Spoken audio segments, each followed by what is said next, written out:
Boa noite ou final de tarde, né? Já que estamos no final de domingo, muito boa tarde a todos e todas. Estamos começando aqui o nosso papo de domingo, né? Havia interrompido o papo de domingo em função das eleições, que, enfim, estávamos em atividade, agora retomamos. E então, muito boa noite a todos e todas que estão entrando aqui, né? Quero agradecer a audiência desde já.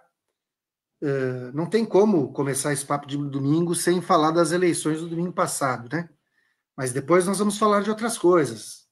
Tivemos votações importantes essa semana na Assembleia Legislativa, votações muito importantes, piso regional do salário mínimo, votação envolvendo a área da cultura, vou comentar essas questões também, e tantas outras questões, né? Mas eu queria, antes de tudo, agradecer a todas as pessoas que nos apoiaram no processo eleitoral, seja aqui em Caxias, seja em Porto Alegre. A Manuela fez uma bela campanha em Porto Alegre, em Pelotas, né? O Ivan Duarte também fez uma grande votação, o PT foi ao segundo turno também lá em Pelotas, em tantos outros lugares, né? Aqui em Caxias do Sul, como você sabe, nós fizemos quase 41% dos votos, fizemos 92.700, um pouco mais de 92.700 votos. Então, eu queria agradecer as pessoas que nos ajudaram, né? Todas as pessoas que estão entrando aí nessa live nos ajudaram muito na campanha, e foi esse esforço coletivo que nos levou até a votação que tivemos.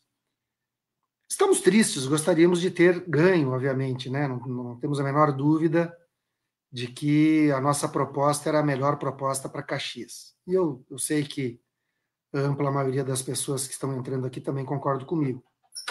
Mas vejam bem, fazia desde 2004 que nós não chegávamos no segundo turno. Então, fazia muitos anos que a gente não chegava no segundo turno e chegamos no segundo turno. Então, só por isso já é algo bastante significativo, e a primeira coisa que a gente tem que dizer. Segundo lugar, em 2018, o Haddad tinha feito 25% dos votos no segundo turno e o Bolsonaro tinha feito 75% dos votos.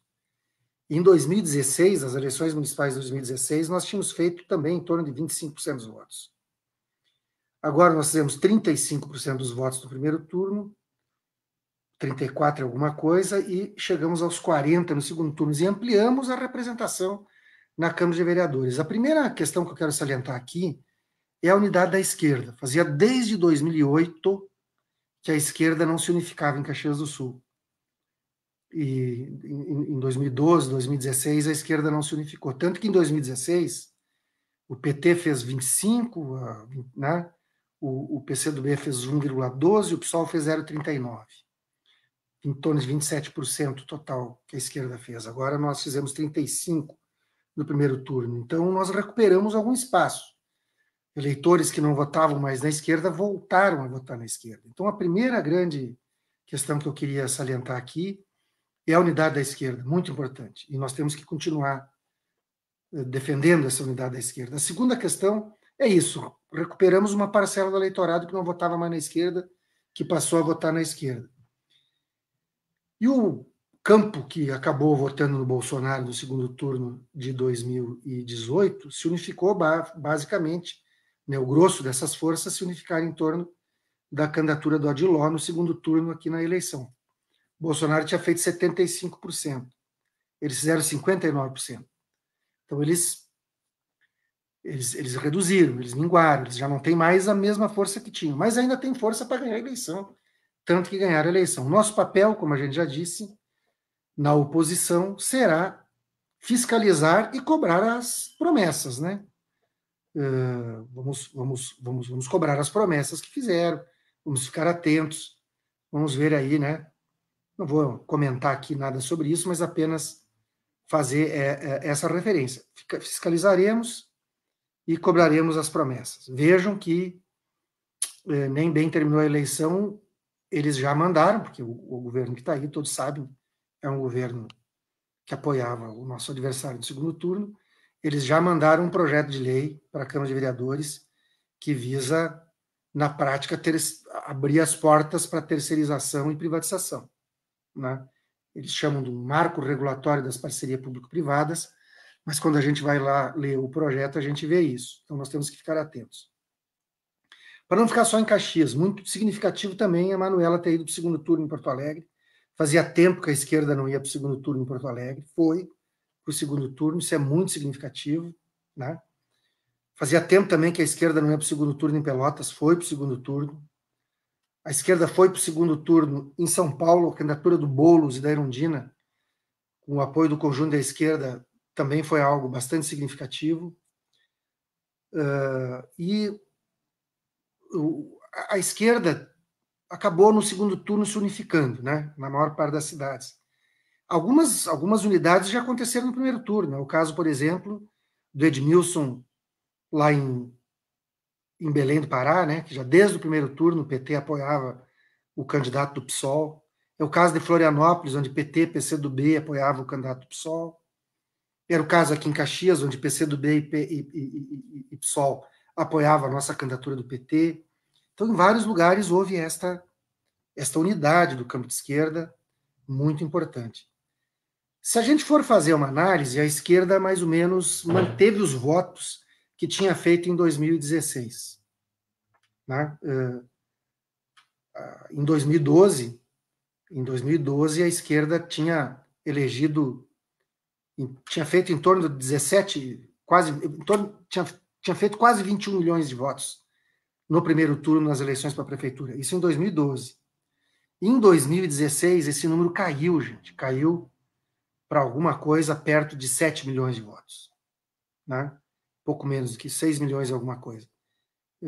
Aliás, do conjunto da esquerda, em torno de 10 milhões de votos. O PT, 6 milhões de votos. O PT tinha feito 17 milhões de votos em 2012, baixou para em torno de 6 milhões e 200 mil votos em 2016, e o conjunto dos partidos de esquerda, PSOL, PCdoB, tinham feito lá em torno de 4 milhões de votos.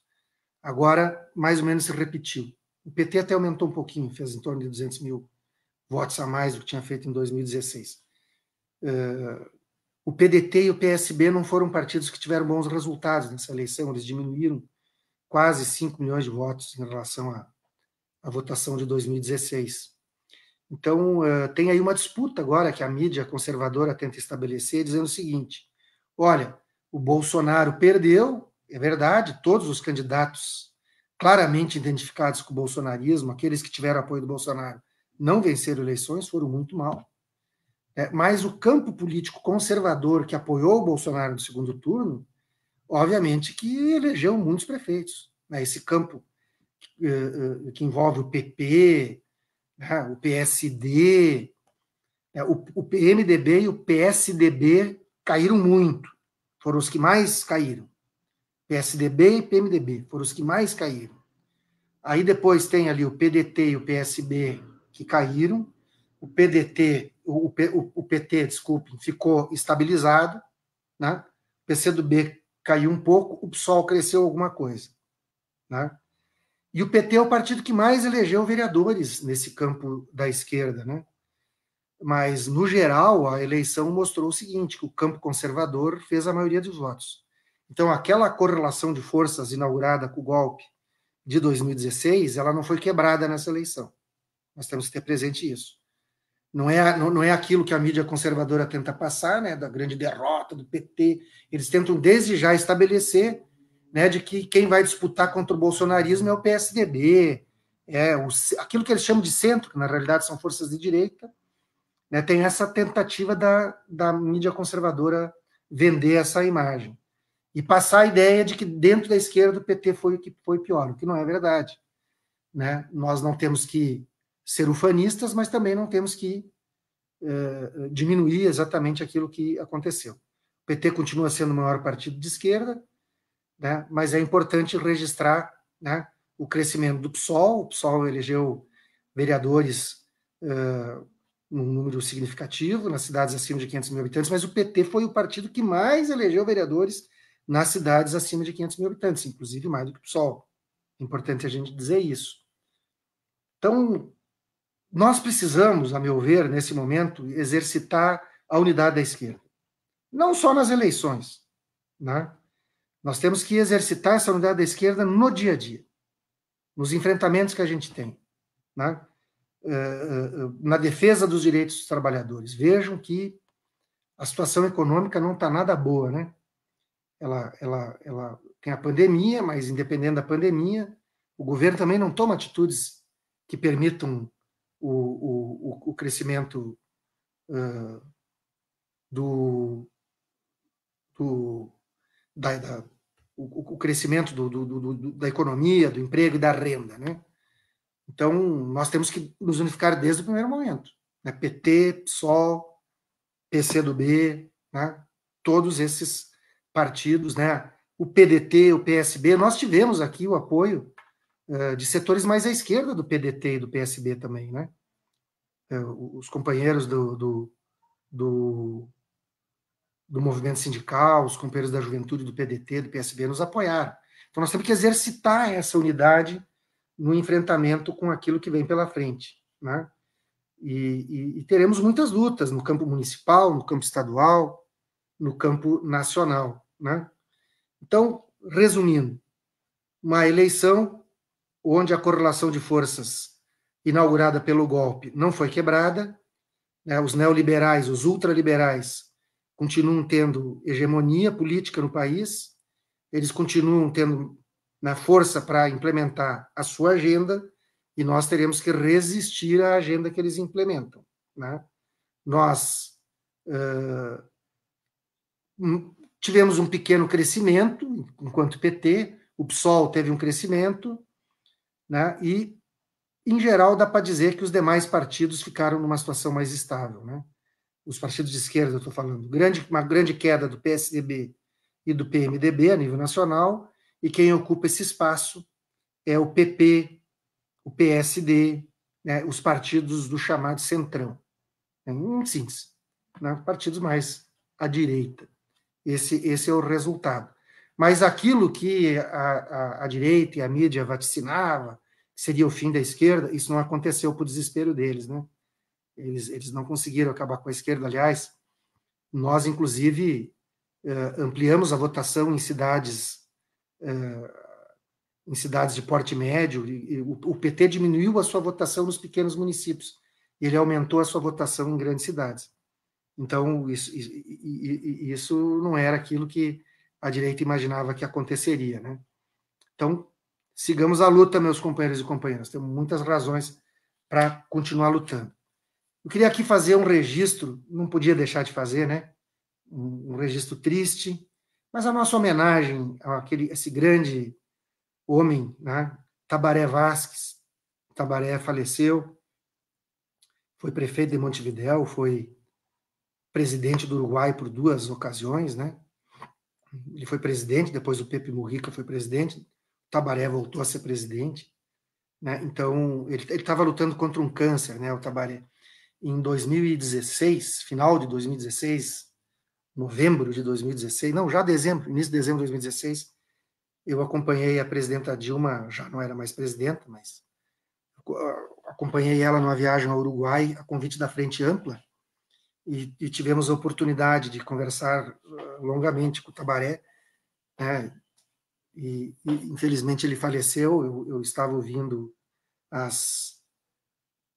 não sei se vocês viram as imagens, né, das despedidas do povo uruguaio a ele, são emocionantes, né? Milhares de pessoas nas ruas, enfim, né? Então fica aqui o nosso registro, nossa homenagem, né, a Tabaré Vázquez, da Frente Ampla, 2 vezes prefeito de Montevidéu, né, que depois de alguns anos lutando contra o câncer, faleceu. Nossa solidariedade a todos os companheiros e companheiras do Uruguai, nossos irmãos, nossos hermanos, aqui vizinhos do nosso Rio Grande do Sul, né?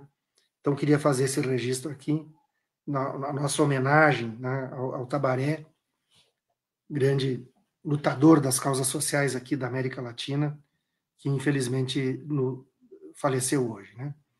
Bom, feito esse registro, eu queria falar de algumas coisas, pessoal, que aconteceram essa semana também, para além do domingo das eleições, né? Tem algumas questões importantes que aconteceram, né? Uma delas, que a gente não pode deixar de mencionar, é esse fato na questão nacional do ex-juiz, ex-ministro Sérgio Moro, ter assumido um cargo numa consultoria norte-americana. Um verdadeiro escândalo, né, pessoal? Ele assumiu um cargo na consultoria Álvarez e Marçal, que nada mais, nada menos, essa consultoria norte-americana atua como administradora judicial da Odebrecht. Vejam bem, o Moro atuou aqui na Lava Jato, a Odebrecht entrou em dificuldades, contratou a Álvarez e Marçal, conduziu a delação premiada dos dirigentes da Odebrecht e agora vira diretor da consultora norte-americana. Isso é um escândalo brutal, né, pessoal? Um escândalo brutal. E vejam bem, essa consultora norte-americana, a defesa do Lula, inclusive, utilizou um documento dessa consultoria norte-americana que comprovava que o Lula não era o proprietário do triplex lá no Guarujá. E o Moro desconsiderou a prova. Está nos autos do processo.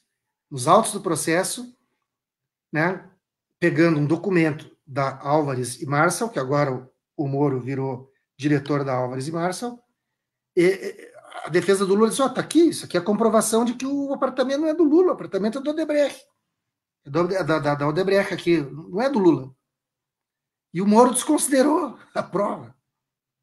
E agora ele vira diretor da empresa. Mas é um escândalo, né, gente? É um escândalo, né? E ainda tem gente que vem falar, mas olha, esse moralismo seletivo de ocasião, essa hipocrisia brutal dessa turma que fala do Lula, pelo amor de Deus, né? Meu Deus do céu. Não tem. Esse Moro tinha que estar preso pelos crimes que cometeu, né? E o pior é o STF, tá lá o habeas corpus do Lula que julga, o habeas corpus que é para julgar a imparcialidade, a falta de imparcialidade do Moro, tá lá, o Supremo Tribunal Federal não vota, né? Então, a cada dia fica mais claro, né? A cada dia essa turma, bom, ainda tem alguns fanáticos aí que falam, mas a cada dia fica mais evidente, né, pessoal? Então, essa agora é fenomenal, né? Então, o Moro agora está sendo remunerado pelos serviços que prestou, né? Ele vai ser remunerado. Eu acredito que outras coisas surgirão mais adiante, mostrando o canalha e o crápula e o bandido que é esse Moro, né? Então, cada dia fica mais evidente, né? Cada dia fica mais evidente. E uma das razões, obviamente, que levaram ao resultado eleitoral que nós temos hoje é que nos últimos 5 anos, nos últimos 4 anos pelo menos, mas de 2015 para cá é um bombardeio da grande mídia, né? Do PT, da corrupção do Lula, né? E do PT que quebrou o Brasil. Né? O que não... Vamos lá, mas que quebrou o Brasil. Vocês viram o desemprego? Bateu em 14%. Você sabe quanto é que estava o desemprego ali nos últimos meses em que a Dilma era presidente da República? Era 6,9% a taxa de desemprego. Tinha crescido de 4, de menos de 4 para 6. Tinha aumentado o desemprego, mas estava em 6,9, 7. Agora está em 14. Estava em quase 12 antes da pandemia. Pandemia que levou para os 14. Mas antes da pandemia já estava em 12. Dizendo, os governos do Temer e do Bolsonaro, o desemprego só aumentou. Mas como assim quebrou o Brasil? Quem está quebrando o Brasil são eles. Veja o preço do botijão de gás. 75, agora vai aumentar, vai um pouco mais de 75. Era R$50, menos R$50. Perto de R$50 era o preço de um botijão de gás. Agora está 75. E como vai aumentar, agora vai passar de 75. A gasolina, que era 3,40, 3,30, está em 4,50, 4,60, né? E as reservas internacionais, vamos lembrar que o Lula, quando o Lula recebeu a presidência da República do Fernando Henrique Cardoso, as reservas internacionais estavam lá embaixo, em torno de 30 bilhões de dólares, sendo que era 30 bilhões de dólares porque o Fernando Henrique, em 2002, o Brasil tinha quebrado, não tinha como pagar os seus compromissos externos, então o Fernando Henrique foi lá e fez um financiamento, um empréstimo junto ao Fundo Monetário Internacional para recompor as reservas internacionais. Aí ele entregou para o Lula em torno disso, se eu não me engano, era 31 bilhões. Quando a Dilma saiu, depois que derrubaram ela, as reservas estavam em 375 bilhões de reais. E o Paulo Guedes e o Bolsonaro já torraram uns 30 bilhões disso. Elas estão em 342 bilhões, elas estão caindo. Então, isso também é algo que a gente tem que relembrar, né, pessoal? Né? Então, essa narrativa da corrupção, essa narrativa do PT quebrou o Brasil, óbvio que teve ainda influência no processo eleitoral que a gente vivenciou. E nós vamos ter que disputar cada vez mais essa narrativa, né? E nós temos que lembrar isso das pessoas, né? Aumentou agora a energia elétrica, aumentou o gás, aumentou a gasolina de novo, tudo isso aumentando. E a inflação de alimentos sobe, porque não tem mais uma política pública que controla os estoques de alimentos e nem a exportação de alimentos. Então, vejo que agora o Brasil, depois de décadas, chegou soja importada pelo Porto de Paranaguá, agora, essa semana. O Brasil vendeu a soja para os chineses, e aí não tem mais soja aqui para alimentar o rebanho suíno e os plantéis de aves, né? Dos frigoríficos de aves e suínos. Então, ele tem que importar soja, só que ele importa uma soja pagando mais caro do que ele vendeu. Ele vendeu por um preço e agora compra de fora por um preço mais alto. Esta é a maravilha do liberalismo, ultraliberalismo do Paulo Guedes, onde o mercado tudo resolve, né? Tudo resolve. Então, resolve, né? Enche de dinheiro alguns e empobrece a maioria. Resolve. Para a turma do andar de cima, obviamente que resolve, né? Então a gente tem que denunciar essas coisas também, né? Que estão acontecendo hoje no Brasil. Mas, gente, eu queria falar aqui, tem a ver com a questão nacional, mas já trazendo para o nosso debate regional, é a questão do piso regional do salário mínimo. Vocês sabem que a lei do salário mínimo, o governo federal fixa o salário mínimo, mas permite que os estados fixem em lei um piso regional que pode ser acima do salário mínimo, né?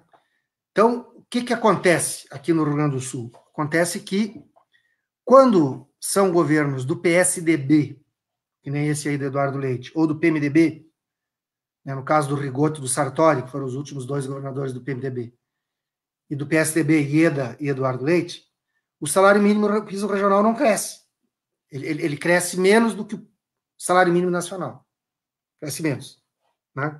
No governo, entre o governo Ieda e o governo Rigoto, por exemplo, o piso regional do salário mínimo perdeu 19% em relação ao salário mínimo nacional.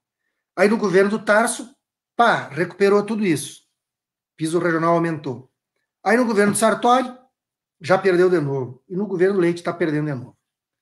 Então o Leite encaminhou o projeto de lei que reajustava o piso regional do salário mínimo em fevereiro desse ano. 4,5%. Vejam que o salário mínimo tinha sido reajustado em 4,7%. Então já estava reajustando o piso regional abaixo do reajuste do salário mínimo. E aí os deputados que apoiam o governo Eduardo Leite sentaram em cima do projeto. Até agora não deixaram votar.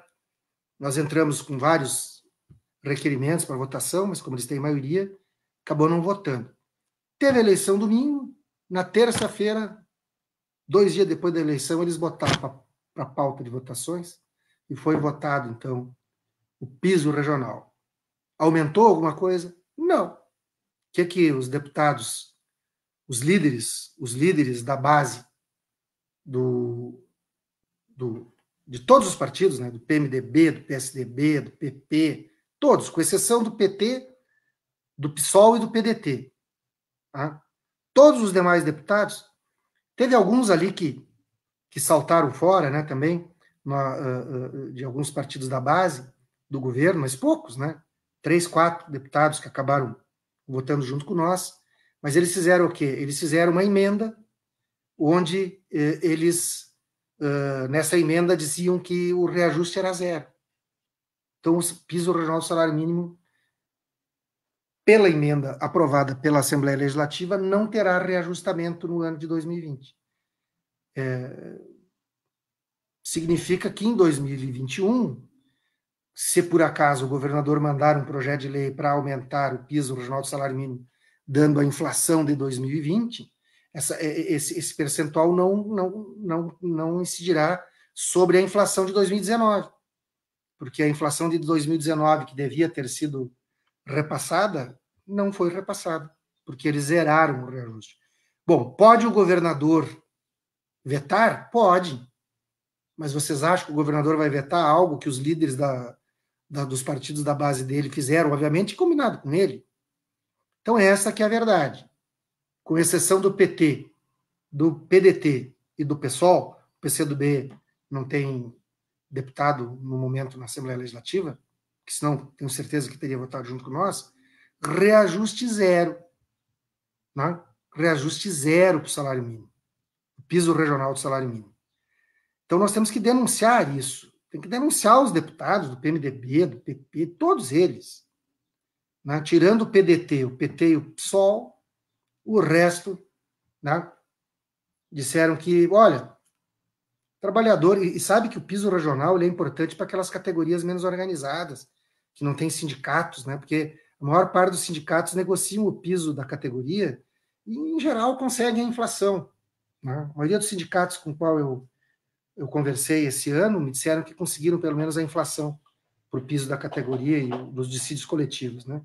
Mas aquelas categorias, e principalmente quem está no mercado informal, né, que leva em consideração esse piso regional também, esses aí é muito importante, né, a votação do piso regional. E levaram uma facada nas costas, né? Os partidos aí que apoiam o governo Eduardo Leite, que ganharam a eleição em Porto Alegre, vejam, o prefeito de Porto Alegre eleito, Sebastião Melo, votou desse jeito, né?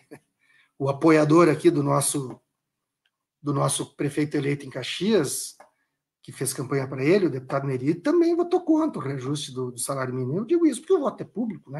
Se eles acham que dá para sustentar essa votação, não tem problema de eu dizer que eu acho um absurdo, né? Que eles tenham votado contra. É isso aí. Né? Eles vão lá nos bairros, dão uma enganada no povo, dizem que estão do lado dos trabalhadores, mas no dia a dia votam junto com o empresariado mais reacionário, conservador e atrasado que tem. Na minha intervenção, eu disse, olha, o empresariado moderno dá inflação para os salários. Negocia com o sindicato e dá. É o que aconteceu aqui, por exemplo, com os metalúrgicos de Caxias, com os comerciários de Caxias, onde o sindicato negociou, em outras categorias, negociou e, bom, a inflação foi. Mas esses deputados vão atrás desse mais conservador, mais atrasados empresários que pressionam eles para não ter reajuste do piso regional. E aí eles vão na onda, né? Mas, enfim, vamos adiante, né, pessoal?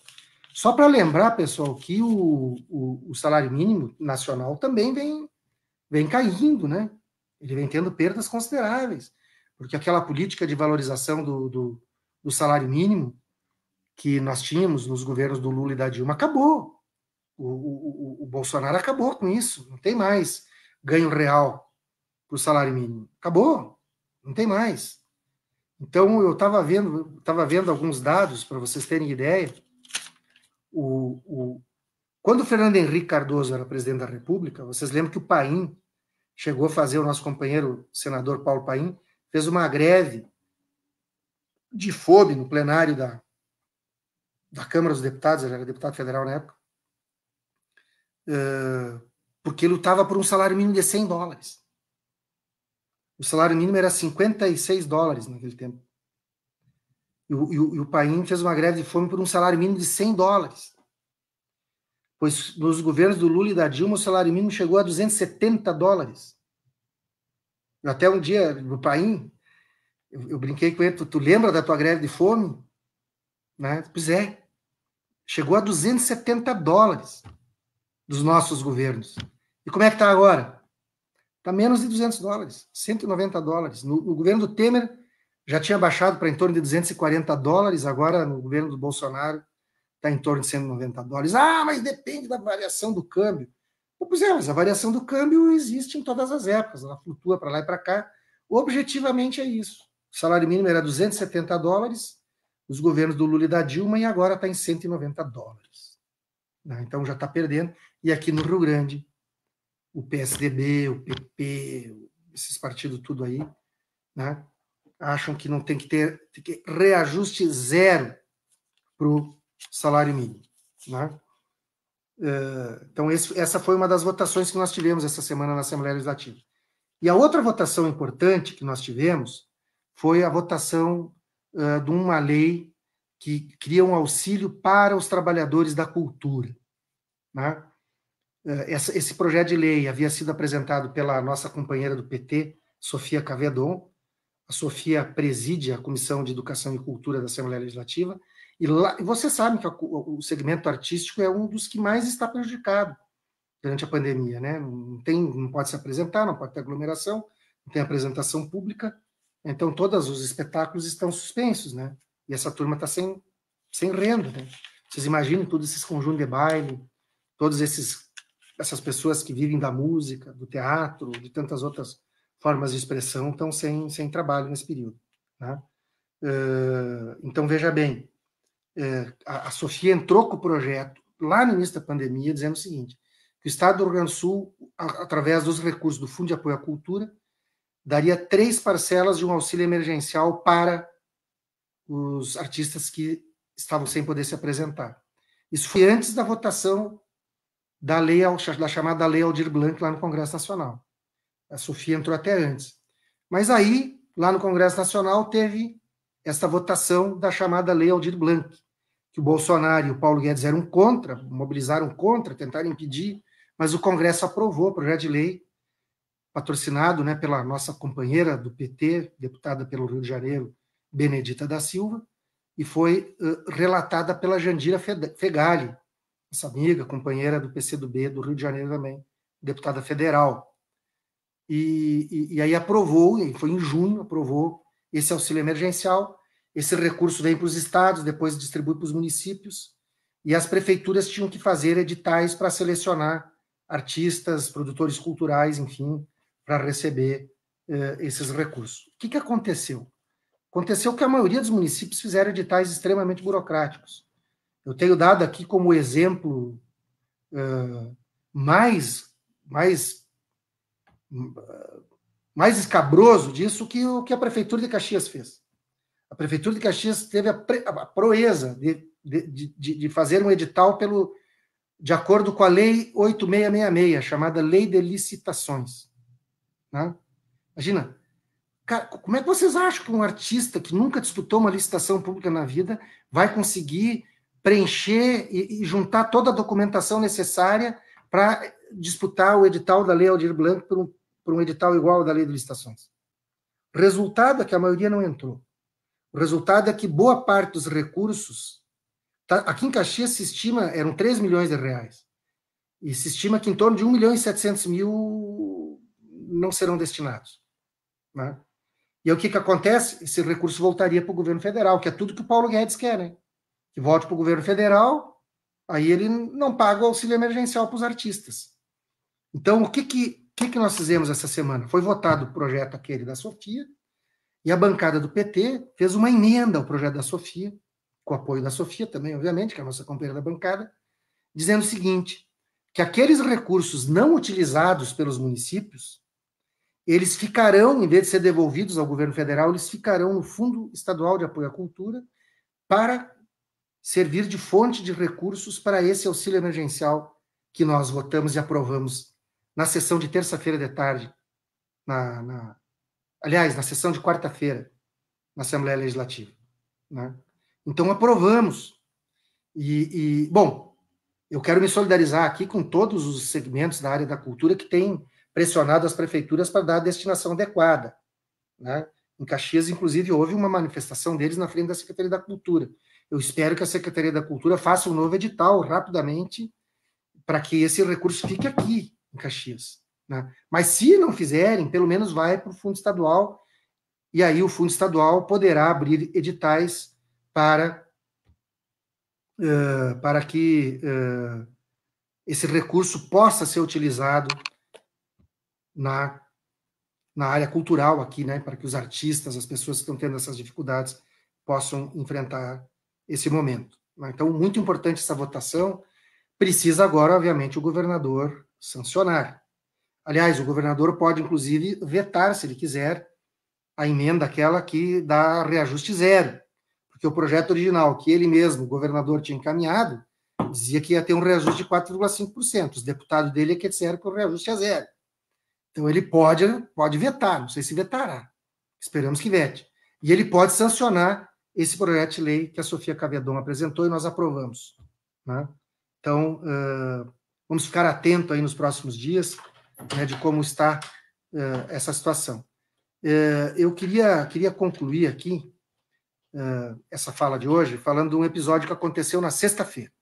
Sexta-feira eu tive uma audiência, participei de uma audiência no virtual, na Justiça, porque eu havia ingressado com queixa-crime contra dois cidadãos que nas redes sociais andaram me injuriando e me ofendendo. Né?